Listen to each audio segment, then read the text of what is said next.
All right, Tomas Björkman, thank you for joining the podcast. How are you doing? Thank you. Thank you for having me. I'm good. Thank you. We just met at the Emerge gathering, I think like 2.5, 3 weeks ago, that you organized. That was a very lovely evening and a lovely gathering. So what I wanted to ask you is like, what are your final takeaways from that event?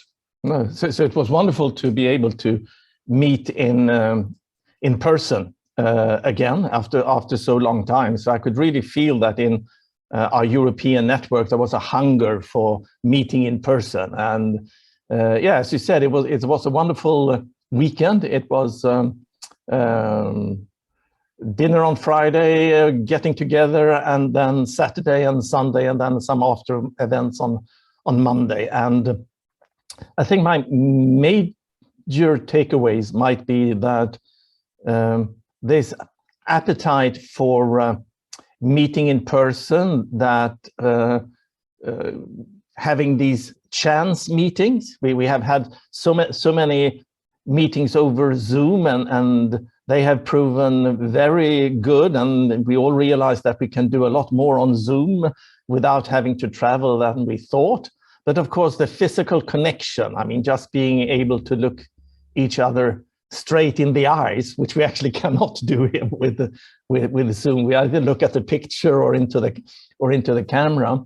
But then also these serendipitous random meetings with people you didn't plan to meet, people you didn't even know existed. So exactly. I take away a lot of those very fruitful random meetings. And, you know, we were 250 people for these days. So there was a lot of those meetings.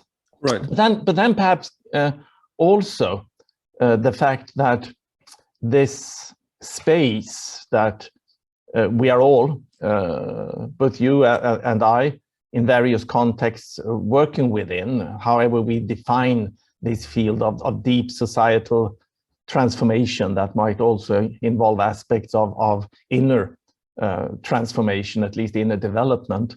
This field is really starting to become palpable. And I think up until 2 years ago, we were only very early pioneers in this field, right? Not even connected between each other. And you and other podcasters have done a wonderful work during the last couple of years, connecting these people, these pioneers and the early narrative creators. But right. Now I could feel that this is going into a new phase where we do not only have these early pioneers in this field, but we have a lot of early adopters coming in to this field. This field is creating resonance, not with a majority, of course, of population, but with a substantial part, I mean, or at least a palpable part. So say that now 1 or 2% of the population in, for example, Berlin, where we had this conference, might be resonating with these thoughts and ideas. And that is, of course, very, very promising. And that might be the start of a larger movement of sorts. Yes, indeed. I mean, I was very surprised that, I mean, working in that scene and in this environment for 10, 15 years, how many people I did not know, all the change makers and sociologists and philosophers. And that was quite something, you know, this amount of, you know, sophisticated and, you know, people who are just there to do something. Yeah, you know? and coming to this field from very different angles. And I think that is one of the ideas about this gathering, to gather people who are in this field but come from very, very different background and perspectives. And of course, as you mentioned, there were philosophers, authors, sociologists who have been writing and thinking about these things for decades, but also people coming more from the personal development side, could come from new economic thinking side, which we're going to talk a little bit about today. Yes. Yeah, people come from spirituality, psychedelics, and a lot of different angles. And I think one of the takeaways that many have from the gathering that I've heard was these meetings beyond these different silos. So, for example, that an economist might need a person coming from the spiritual background, and a philosopher might come from someone that comes from the arts or embodiment, or even psychedelic background. And these meetings can prove very fruitful and be a source of emergence, which is, of course, what we are hoping for. Right. I mean, you yourself were very instrumental in creating this whole, emerge movement, let's say. And because, like, I remember 5 years ago, there was still just the digital environment was just integral, basically. Yeah. And there was nothing outside of that particular framing and worldview. And now and of course we should mention, of course, at Emerge there are a lot of people coming from the integral background as well. I think what Emerge is trying to do is of course trying to be something very much larger. I mean, we have a lot of integral, a lot of people coming from the meta-modern philosophy side and other old or new schools, but I think the idea again with Emerge is to try to bring all of these together under some sort of bigger purpose. Right. So that would be my next question. Yeah. So, like, in the long run, what do you hope to facilitate with Emerge in the long run? Yeah. So if we tie this a little bit perhaps to the market myth. Right. We're coming to this. Yes. Mm-hmm. Yeah. I will tie it a little bit to that, and also to my book, The World We Create, that Phänomen Verlag has also published in German under the title Die Welt, die wir schaffen. Yeah. So I believe very much that we are in a deep societal transition. And what we see today, people are talking about the meta crisis, that all these different crises that we see in the world are just symptoms of an underlying meta crisis. And some other thinkers talk about this as a meaning crisis. And whatever we call it, we are in a deep transition. And when you are in these very, very deep transition, and I think the transition that we are in right now is at least of the same depth and level as the transition from the medieval religious dogmatic society and worldview into the modern rationalistic scientific society and worldview. And when you go through these deep societal change or transformation, I believe that they are always emergent, meaning that there are new things coming up that you not even in theory could have predicted from what came before. And often things that are enabled by technology. And today we might talk about blockchain technology and other things that is just still at the very start of its potential, but could have transformative power for the way we can organize both the market and democracy, for example. So what we are trying to do at Emerge is to try to see, understand, but perhaps also feel what is emerging. And not just trying to discern, but also perhaps trying to influence and facilitate the emergence of perhaps even a new civilization. Right. At least to start with a new worldview and perhaps a new relationship to self and to others. And in these emergent transformations, of course, you cannot predict what is going to happen. You cannot plan or manage a transition like this. But as the world is a human creation, and that's why the title of my book is The World We Create, realizing that we are creating the world both individually and collectively in some very, very deep and substantial ways, we certainly can influence this transition. So Emerge is both about being open, perceptive of what is emerging, but also asking the question, could we possibly influence what is emerging? And when we are at one of these bifurcation points or phase shift that some system thinkers are talking about at this point in society, the system can usually go two ways. You either need, when you reach a point like this, you need a step up in complexity, or even complexity and elegance. Right. It might be a more elegant system coming. But if you don't succeed in stepping up, you might have a breakthrough. Breakdown. So I think that we are at a sort of either breakthrough or breakdown movement. And the crucial question is, of course, how could we increase the odds of a breakthrough rather than a breakdown? That is a very interesting question, because you already mentioned the meta crisis, which basically means that we are not facing a fundamental crisis, but a multitude. Let's say we have a crisis of climate, we have a crisis in terms of economics and capitalism, and only those two are so overwhelming in a kind of sense that the particular individual might feel a little bit lost in that. Add to that the crisis in governance.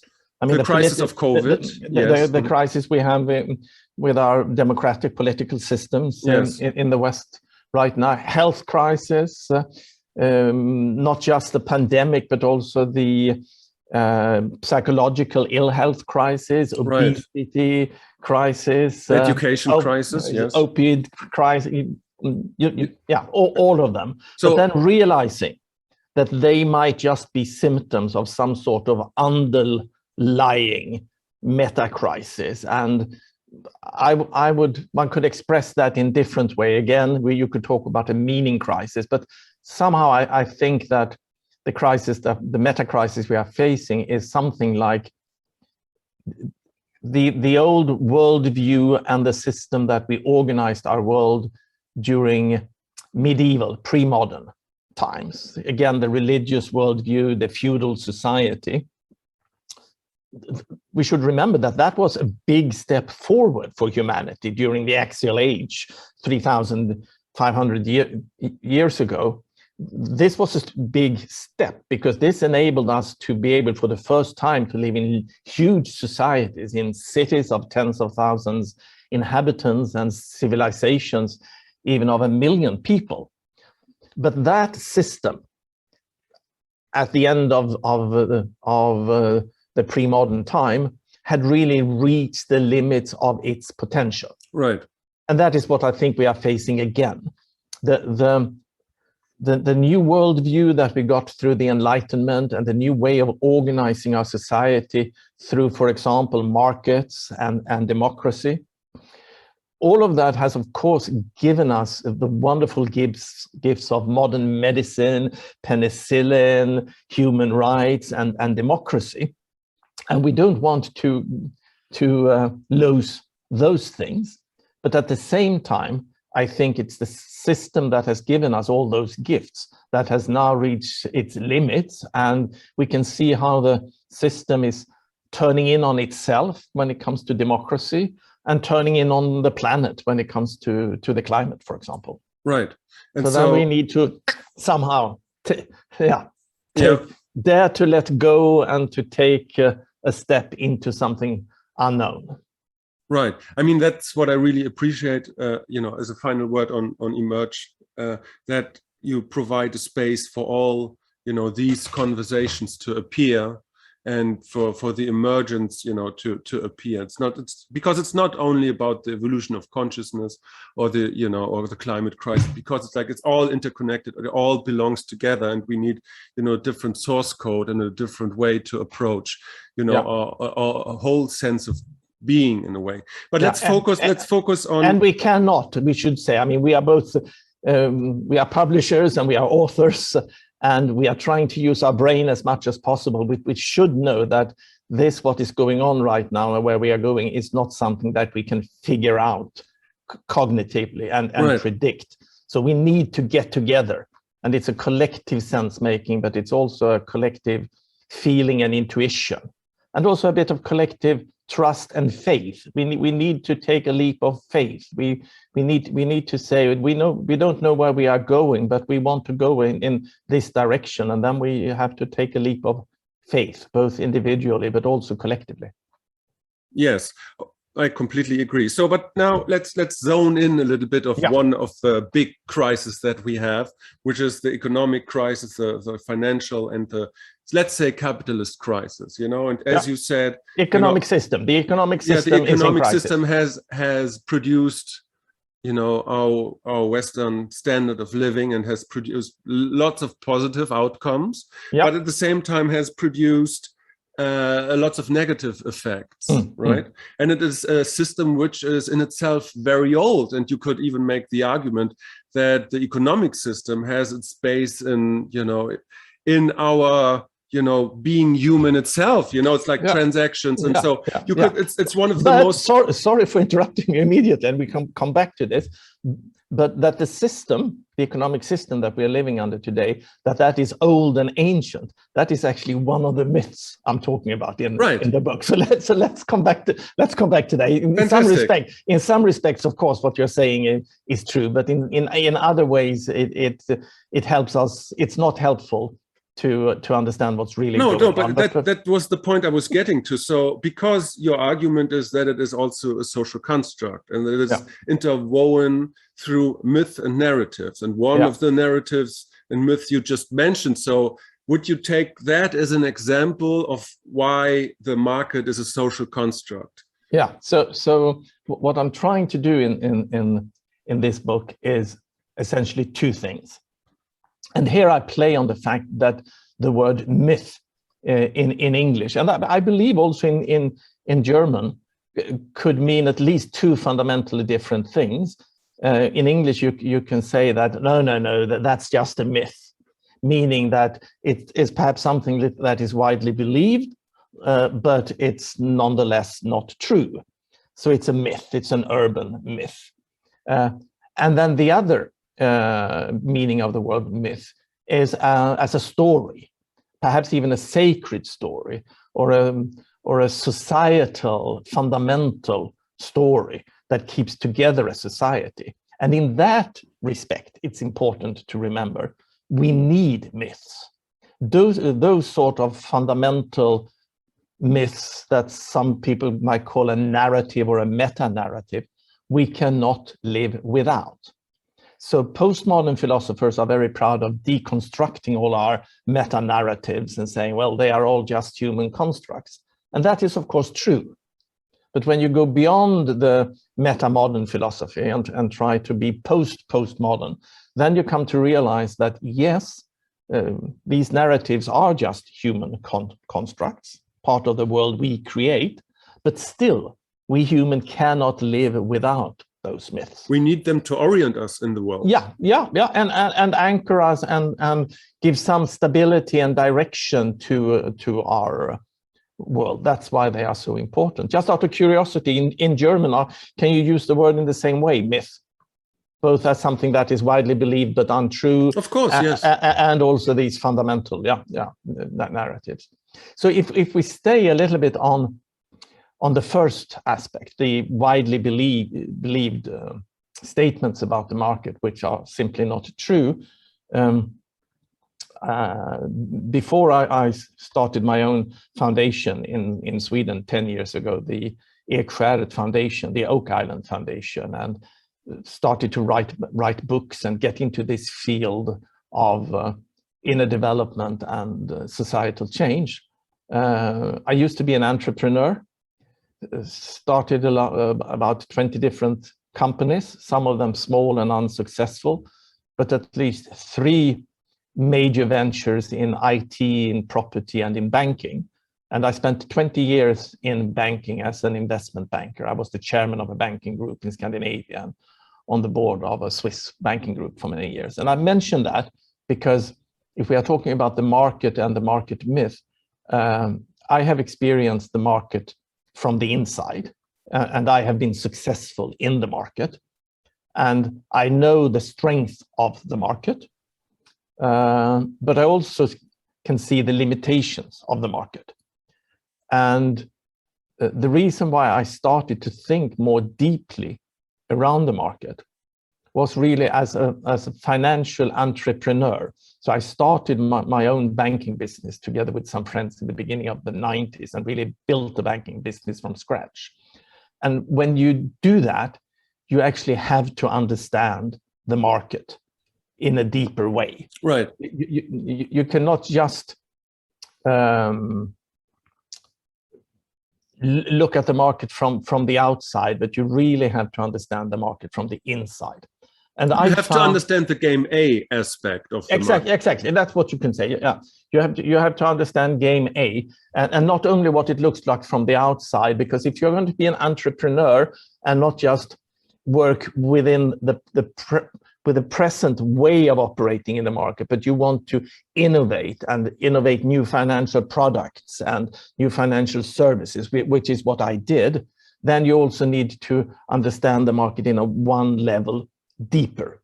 And then I found that I studied mathematics at university. My main training was mathematics and physics, but I also studied a bit of economics, and mainly the standard economic theory, the neoclassical economic theory.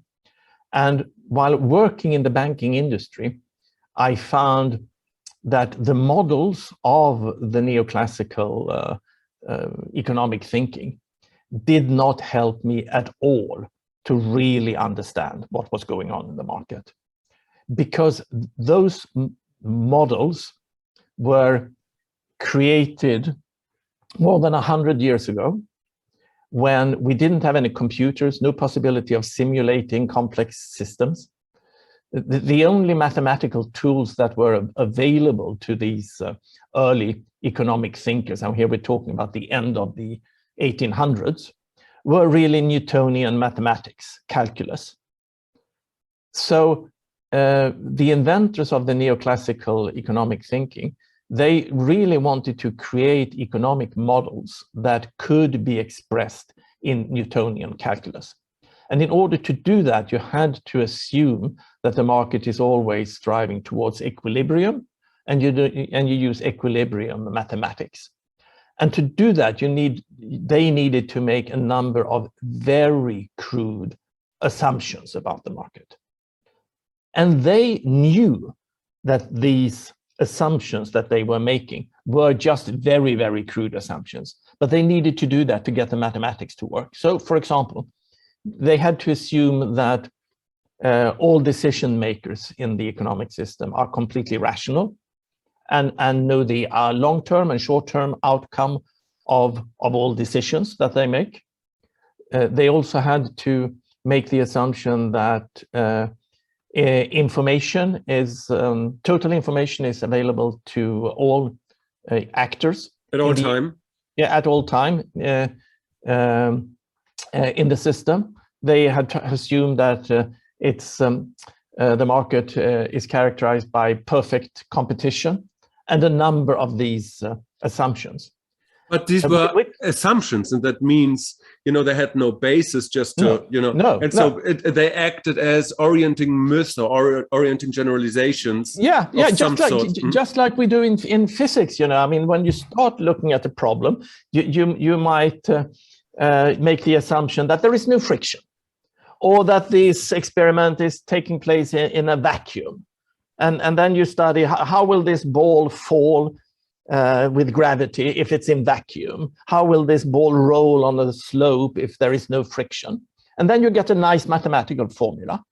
And then we go back and say, but now we know that we're not dealing with vacuum. We have friction in the air of friction. So how do we adjust the formulas to account for the real situation? Right. Okay. The economists 100 years ago, they tried to do the same, but they gave up.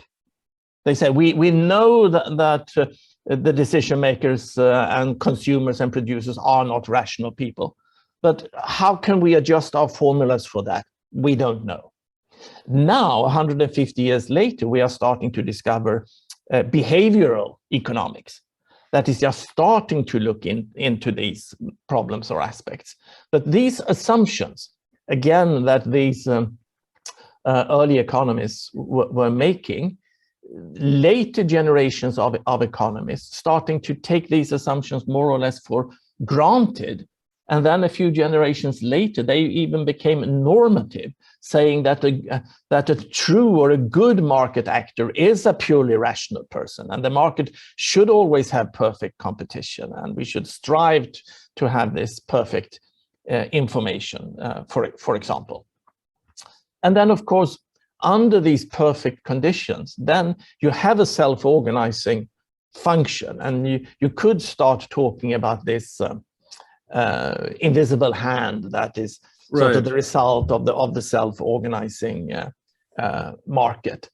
But again, even the first course you take at university level in economics will tell you that the invisible hand will only work for a very specific type of products, which are sort of private goods that can be singled out, can be measured, can be divided, can only be consumed by one person at the time, etc., etc.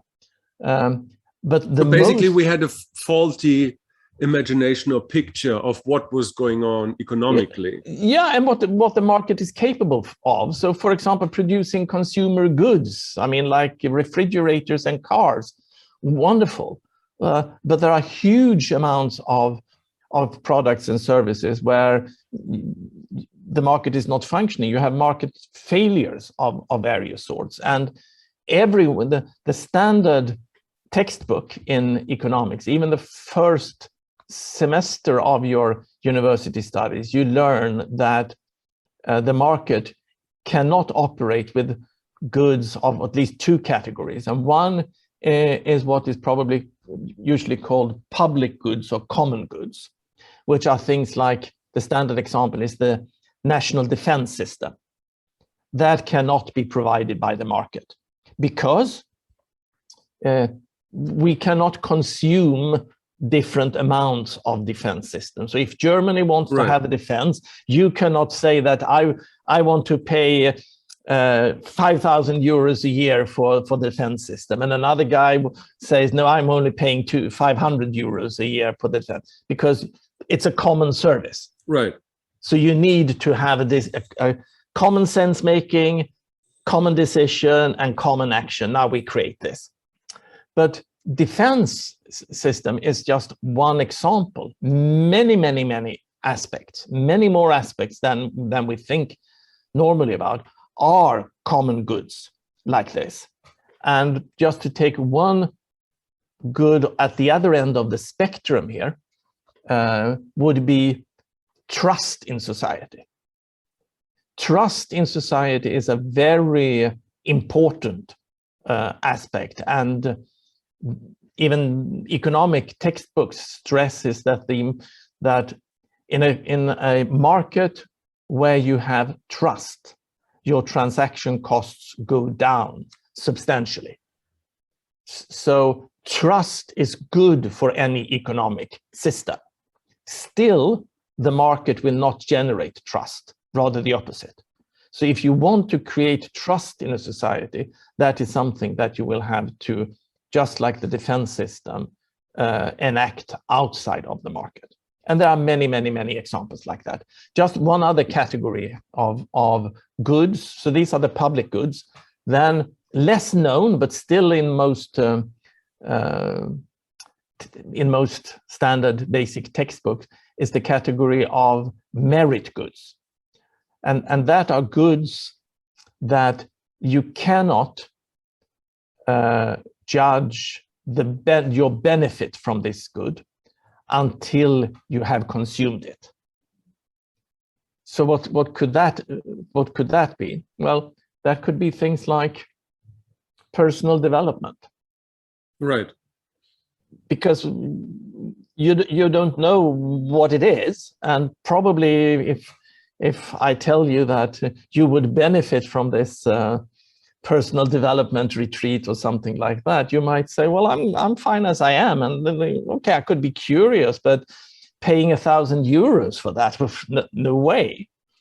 And then somehow I convince you, and you go through that, and you might say, if we are lucky, that wow, this was a life-changing experience. I would have paid 10,000 euros for Exactly. this. But there was no way of knowing that before.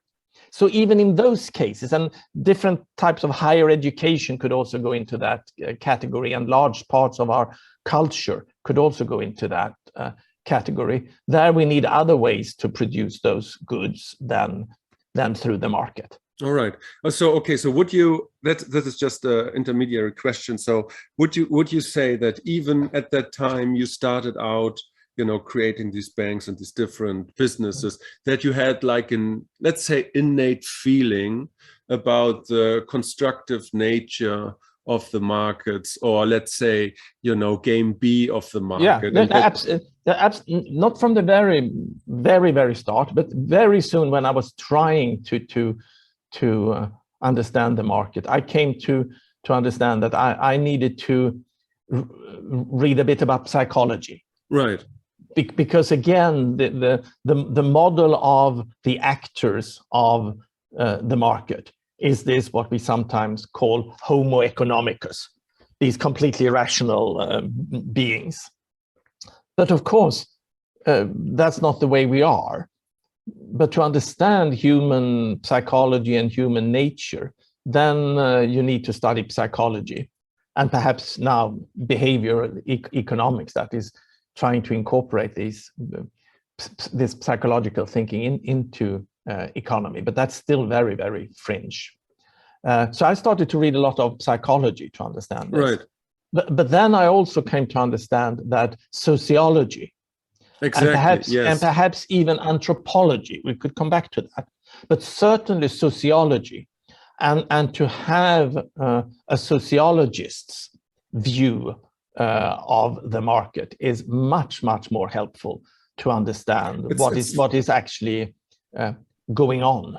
It's fascinating that you're mentioning this, because I already had this in my mind. Because let's please indulge me with a more fatalistic view on all of this. Because if you take, for example, Niklas Luhmann, the famous German sociologist, and he had like this amazing idea of social systems creating themselves throughout the poiesis, you know, through communication, and are like self-sustaining in a sort of sense, and that the actual people like you and me and everybody else belong somewhat to the environment of those systems. I mean, he described the system of economics and the systems of media, and it's always the same principle. So, and if I take like a fatalistic, you know, view on the whole issue, so what can we actually change on that, you know, being exposed to that system of economics, which somewhat has its own drive and its own. Absolutely. What can we do? Like, or is it something that you know, it's like, no, we are like birds in a flock, and we can just go where the system goes. So then you need to make the distinction between individual agency and collective agency. And I come back to that, but I would just first say that what you do realize when you take a sociological perspective of the market is that the market is a human construct, and it's a human construct that goes back, as you pointed out, many thousands of years, perhaps even more, but that the major parts of the market is actually very, very recent constructs, and that we are constructing and reconstructing the market every day. So I mean, yes, but you can find pre-forms of trading. You can even find this in Animal Kingdom, you know. Yeah. Okay, let's see if I have time to come back to that. But I would first say that the mistake of the mistake that the major economic models that we are using today is doing is that they presume that the market is a natural phenomenon that could be studied just like physical systems, just from the outside, when in fact the market system is a socially constructed system. And let me give you a very practical example here, so you can see the difference here. So, and I think I'm using this in the book as well. So as individuals, as human individuals living in today's society, to me, having money is essential to survive, and to have the possibility to breathe oxygen is essential to survive. So to me as an individual, money and oxygen can almost seem equally important for my survival. But there is a huge difference between oxygen and money. Because even if we came together, the whole of humanity, and said, we don't want to be dependent on oxygen any longer, we could do nothing about that. Okay? Some postmodern philosophers would argue that everything is just a human construct, but that's not true. You need to understand that some aspects are actual natural phenomena. We humans could never come up with a story or a system that made us independent of oxygen. Whereas when it comes to money, if the whole of humanity, or even a majority, just a majority in a nation state, came together and said, for example, in Sweden, we don't want to use money any longer to allocate our goods and services, then money could be gone tomorrow. And we could use something else, some advanced blockchain technology thing in the future, or something, but just money would not be necessary. But the strange thing is, of course, that when it comes to us as individuals, and here is the difference between collective and individual agency. So with collective agency, we could change the money system. But with my individual agency, when I'm standing there at the cashier's desk in the supermarket, it doesn't help me that I know that money is just a social construct. I could try to convince the cashier that you want money, but the money is just an idea. Then that could end up with me being picked up by the police, of course. Right. Because the society is enforcing this collective imaginary, as some sociologists call it, this imaginary idea that we have collectively agreed to believe in. The society is enforcing this, and police is here, of course, the obvious example. But some sociologists, like Michael Foucault, pointed out that it's not just the law and the police that is upholding these systems, but even institutions like the mental health institution. So if I persisted in saying that money is just a social construct and I don't care, I might end up in a psychiatric ward if I persist enough. So there is a fundamental difference between these things. The last comment I will make on this is that the sad thing is that we sometimes seem to completely mix these two aspects up, sort of believing that, for example, the planetary boundaries is up for negotiations, but the market forces we just have to obey. Right. When it's, of course, exactly the opposite. We cannot, as humanity, do anything about the planetary boundaries, but the market we can change, and we can change it in many ways, and we are constantly changing the market. So the idea of a free market is a difficult concept, because even if there were such a thing as a free market, that market would still be a human construct and could be constructed in a different way. Right. Let me precise my question. Yes. Because, with Luhmann, he had this idea, and this is actually an idea out of physics, autopoiesis. That is a system which generates rules through to which it can reply to. So you see that in the media. Luhmann said in his book about media that everything that we know about this world is mediated through media. Yeah. So, and be it like what happens in Afghanistan, or like how many stars are out there, or like what happens in China, whatever.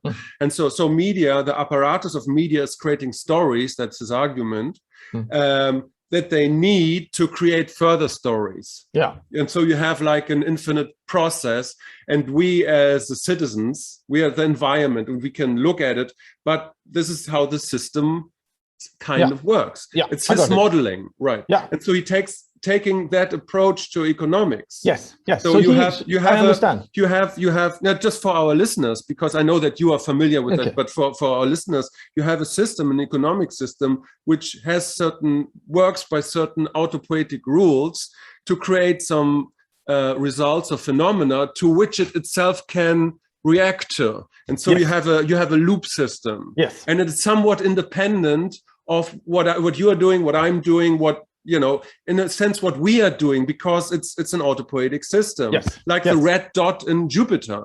It just, so. Yes. And so that would be my question. So what can we actually do? And maybe you have the same answer, but maybe. No. So as individuals, we are just like the birds that you mentioned. We as individuals, we have to adapt to this system. So there we are fairly powerless. But again, compared to the red dot on Jupiter, which is a natural phenomenon, the feedback loops in the self-organizing autopoietic economic system, all those feedback loops are human-made and could be changed. So let me give an example there.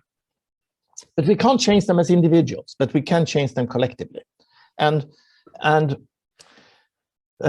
these feedback loops, some sociologists call these the constitutive rules of the market, to differentiate them from the regulating rules of the market. You can have rules that regulate the market, but you need to have some constitutive rules of the market just to get the market functioning. And without these constitutive rules, there wouldn't be a market.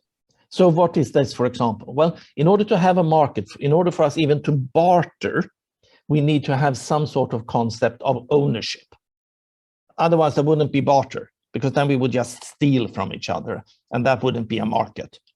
Okay, so then the first question comes, so what can be owned? And that's not a trivial question. Right. Because, of course, we have had very different points of view of that during the history. So, for example, can you own land? Most Aboriginal people do not have a concept of land ownership. Land ownership is something that we invented. So can you own land? Who could own land? Is it a family or a clan who is owning land? Or is it individuals? Do you have to be adult? Could a child do this? Is it only men who can own, or who can own? Right. Could a corporation own? And what is a corporation? Okay, so those are fundamental questions. And then you come to things like, okay, so we agree that we can own land, but then at about the same time, we started to believe that we can own people. That's slavery. And we have had that throughout humanity for a long time. But now we have, at least in most of the world, decided that no, we cannot own other humans. So but that's a decision. And that's a decision that we collectively took. And it was a hard decision to take that when we went from a slave economy to a non-slave economy. But now, thank God, we have decided, no, you cannot own other people. And then you can go on like that. Can you own an idea? Yes, we say, we can have copyright of an idea. You can have a patent. Can you even own life? So, but now you're talking about the regulative rules. Yeah, no. Oh, still what you can own. Right. What can you own? Yeah, but that's a question of regulation, or is it not? No. I mean, even the constitutive rules are grounded in legislation. Right. That's what I mean. Yeah. But you have to remember that even going all the way back to the question of can you own land, even if when that was invented, you might not even have had written laws, but it's still a form of legislation saying that, yes, you can own land. And what claim do you need to have in order to prove that you actually own land? What does that mean? And the same thing today. Shall we be able to own genes? Can a pharmaceutical company own a specific gene, a specific DNA sequence? And if we decide yes, which is not obvious, I mean, that answer could also be no, but if we answer yes to that, then the next question is, of course, okay, so now you have ownership of a particular DNA sequence. For how long would that ownership be? Right. And it's a very big difference if you decide that patents is something that lasts for 10 or 20 years, or as you now have with copyrights that are extended over 50 years, 75 years, or 150 years. These constitutive rules will make the market self-organize in completely different ways. It will still have an outcome, it will still clear, but how the market is cleared, what the result will be, and most importantly, perhaps, how the distribution of the clearance will be, who will be the winners and who will be the losers, is dependent on these fundamental rules. Right. And just to finish on the issue there of, for example, patents, because this is most clear. If we do not allow, for example, a pharmaceutical company to have to be able to patent a substance, there will be no innovation. So probably patent is a good idea. Okay. If you give the pharmaceutical company 20-year patent on something, that is ample incentive to do the research and to bring out new products on the market. If you give them a patent for 50 years or 100 years, that is just a transfer of money from the consumers to the pharmaceutical industry. So deciding on these things might be one of the most important aspects for politicians in fine-tuning the market, because this will determine both what will be produced, but also who will benefit from it.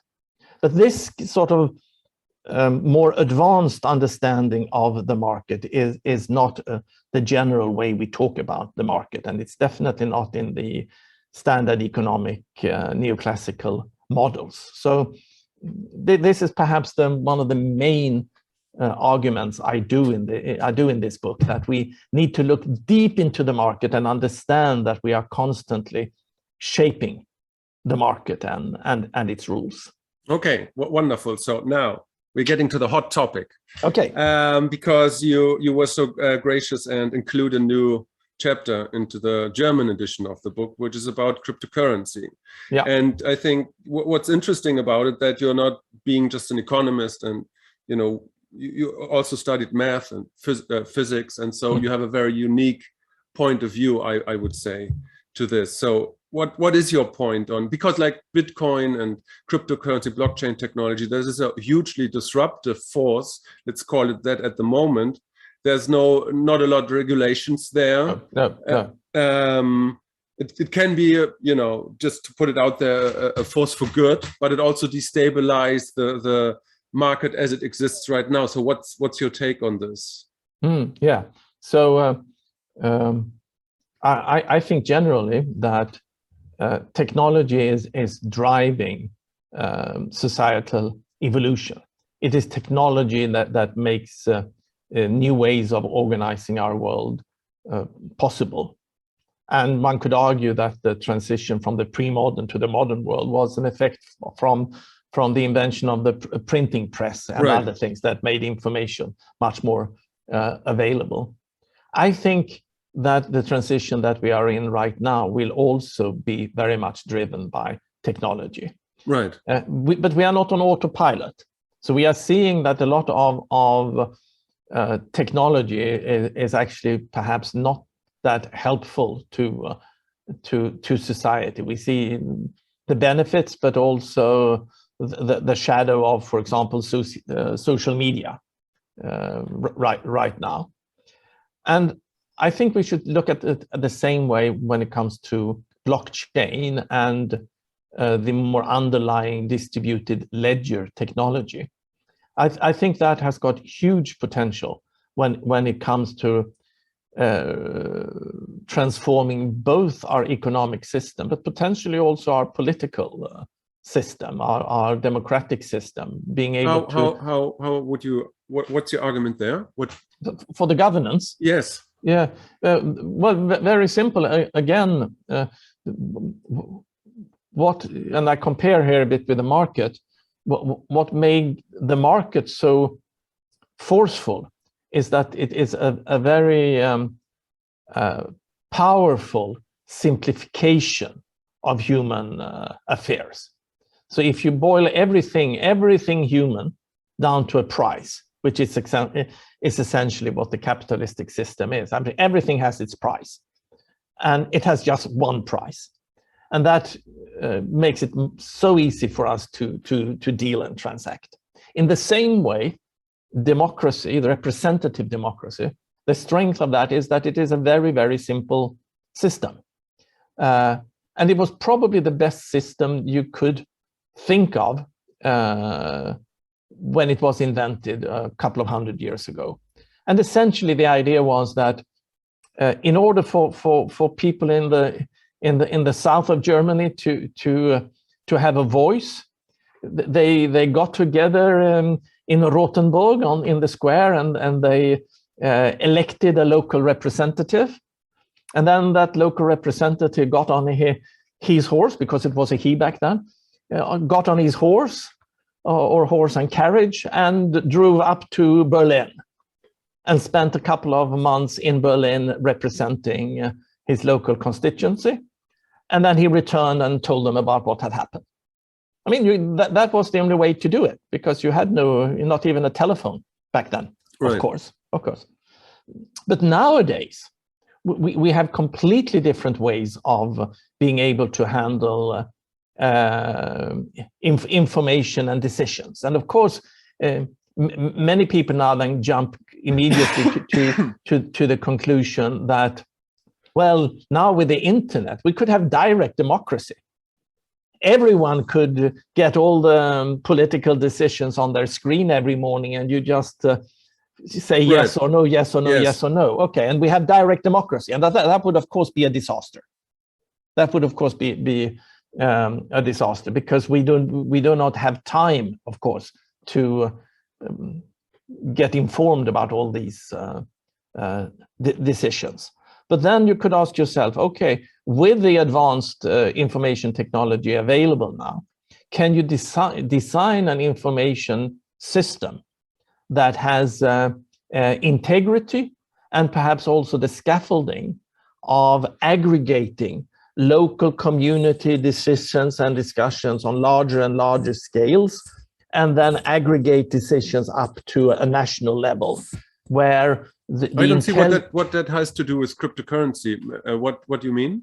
Yeah, it is the same way, because, okay, so if you would use distributed ledger and the new technology, perhaps even together with artificial intelligence, the point is that you can do so much more advanced information management than we could do 200 years ago, okay, in the governance system, in democracy.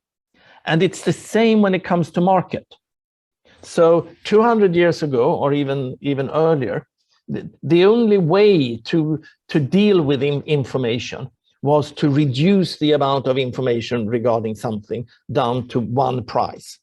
And what you essentially did then was that you took, and now I'm using mathematical language here, you took a multi-dimensional value space, all human values. We value a lot of different things, and these values could sometimes be in conflict with each other.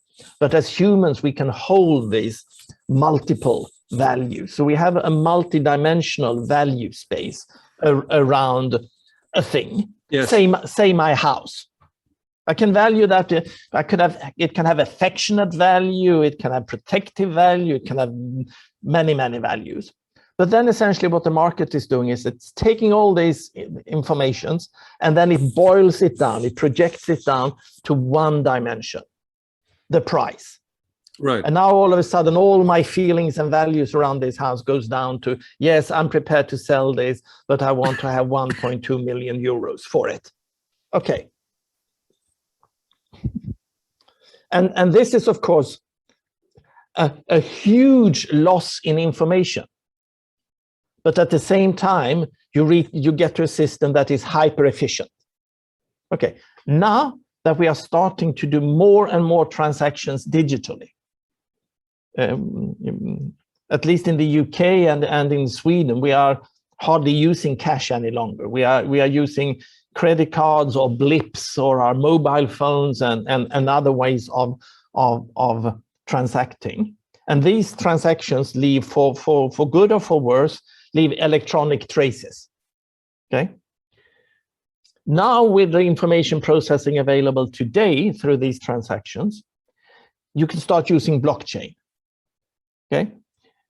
But then the first instance is when you're using blockchains just to replace a currency. Right. You say we have dollars, but then also we have bitcoins. But that's just the same thing, but digitally. The interesting thing comes when you can start storing in each transaction a multitude of values, so that you might not reduce all of these values just down to one price. And that price might not, for example, include the environmental impact of this product. With blockchain technology and distributed ledger, you could account for these aspects as well. And you could use artificial intelligence to clear in all these different aspects and spaces. And this is not something that is happening right now, but the potential of that is in the system. And so you welcome the technology. I super welcome the technology, but I also believe that I heard another economist the other week say something like that. He thought that Bitcoin was to the potential of distributed ledger technology like pornography was to internet when it was new. Yes. Okay. It was a first use, and it was very hot, and a lot of people got involved, but potentially it could even be harmful, that use. Right. And that's how I see Bitcoin an alternative. It's a very crude use of the potential of distributed ledger. And it might not even be a good use, because it might just fuel speculation and even be used as a non-traceable black currency for I know, but drug money and other things. But the fact that that is the case, like pornography was for the internet, doesn't take away the huge potential in the underlying technology. Right. And I don't think that the underlying technology and its applications yet are there that we will see a huge breakthrough, either in the way that we can organize the market nor our governance system. But I'm pretty sure that within 5, maximum 10 years, we will be there. And this will help new systems, new market systems, new governance systems to emerge. Oh, it's a pretty precise, prognosis when you say 5 to 10 years. Yeah, 5 to 10 years. I mean, so and if you add to that, this is just the distributed ledger technology. If you add to that the advances in artificial intelligence that you can then apply to manage these and to make sure that these systems are clearing and scaffolding these systems for more complex decision making, or market that clears in more intelligent ways, taking care of for example, environmental impact and other aspects, then I think the sky is the limit for what this technology could do. Yes, and we can't forget the psychological effect, because like apart from all that you mentioned, people feel empowered.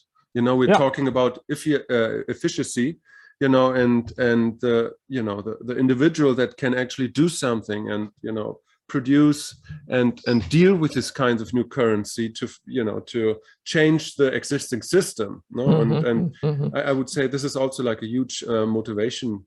Yeah, but again, we have to be careful here, because just if you just have a blockchain or another cryptocurrency, and then you try to use it in the present system, that won't change anything. Right. So we need to have this collective agency saying that we are actually going to reinvent these systems. We are going to reinvent democracy, trying to take advantage of the latest technology today, thinking the same way as the inventors of democracy did 300 years ago, but doing it with the technology that is available today or in 10 years. And the same about the market. And that has to be collective decisions. And of course, there will be in both these cases huge forces that are acting against. That's what the point I was wanted to make, because they're obviously like a huge part of game A people who want to prohibit or regulate it in a way that's not, useful.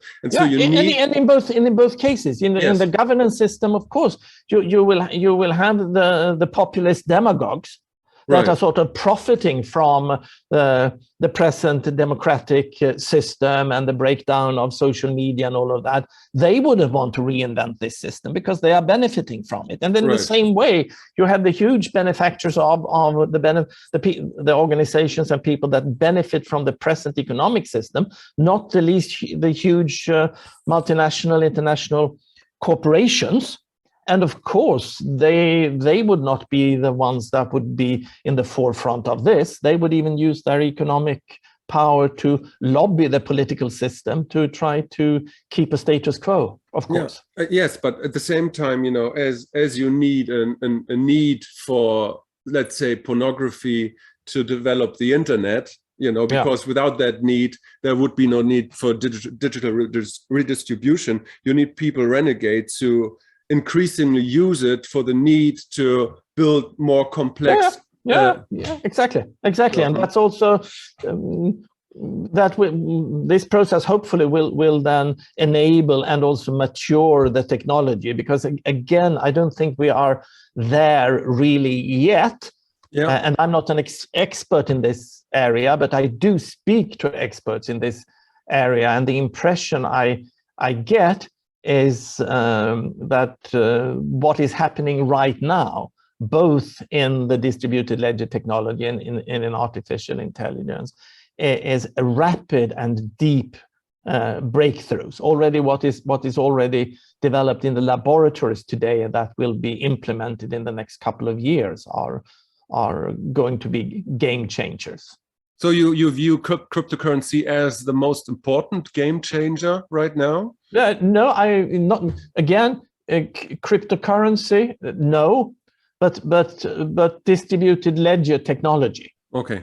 Because that involves both the payments, but again, it might be something different than a currency in the future. We might not talk about it as a currency, but we should also remember that in this distributed ledger, it's not just a payment, but it's in the whole transport, distribution, transaction. You can follow all these goods all the way. So you get rid of all these old instruments like bills of lading and all of those things. You just attach a digital track from when something is harvested or manufactured in Africa all the way through until it's consumed and even recycled.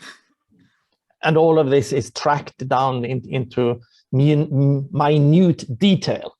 And of course, in some ways, this is also a dystopia, because we are with these technology moving into a society where we are constantly leaving digital traces. And we already are. When we are paying with our mobile phone or whatever, we are leaving traces. So that is also a democratic issue that we need to address. So how can we use this technology for the benefit of humanity and the planet, but then at the same time guard our privacy and independence in this system? I mean, there's this philosophical problem that we humans have this innate tendency to escalate whatever we do. There's just this movie out, Dune, about the civilization 8,000 years in the future, where they completely banned every computer and every technology, digital technology, because of that. Because of this. So, but maybe we learn and we find different ways to deal with this. And I think I need to stress again that yes, I'm basically technologically positive, but if we only let the market decide where the technology is going, then we will see even more problems like what we are seeing today with social media, etc. So we need to have an ability to both have collective sense making about the possibilities and the shadows of these technologies, and we need to have some sort of possibility to make active collective decisions on how to use this. Otherwise, we might end up in either side of the dystopia, either with completely dysfunctional systems like a mega Facebook dividing us, or a super state like a China completely controlling us and cohering us. Yeah. We need to find something there in between, and that will not happen automatically, and definitely the market will not take us there. Right. That is human decisions that we need to make, and we need to start talking about this already now. We're doing it, and so we're going full circle, because it's like it's the same with media. We have to create new ways to integrate new ways of sense making. That's what we're doing with these podcasts and with these new media outlets that try to change the conversation and have some more complex and deep conversations about all of this and come together and create a better future. I always think that what we're doing now is not so much for the immediate future, like tomorrow or the year to come, but like for the next generation, so that's the work that is to be done. It's nice if what I mean to say is, it's nice if a video or an interview has a lot of views, but I think the major effect will be in decades to come, when all the memes that we are producing and the content is being integrated in a way through all this work. Thomas, thank you very much for this talk about your book, The Market Myth, now out in Germany. Yeah, thank you. Thank you so much. And may I say a concluding sentence? Yes. I would say that the conclusion I make from this is that we have, going back to the flock of birds, we have a lot more power over the system than we believe, but that power is mainly collective. And to be able to exercise that, we need to understand these systems. And these systems are not easy to understand. So we need sense-making and discussion and conversation around these questions in order for us to exercise our agency. I mean, that we have power, that we can see, frankly, in your biography, studying math and then creating at the end, this phenomenon, an emerge gathering where all these people come together and have different conversations about this. Thank you. Thank you, Thomas. Thank you very much.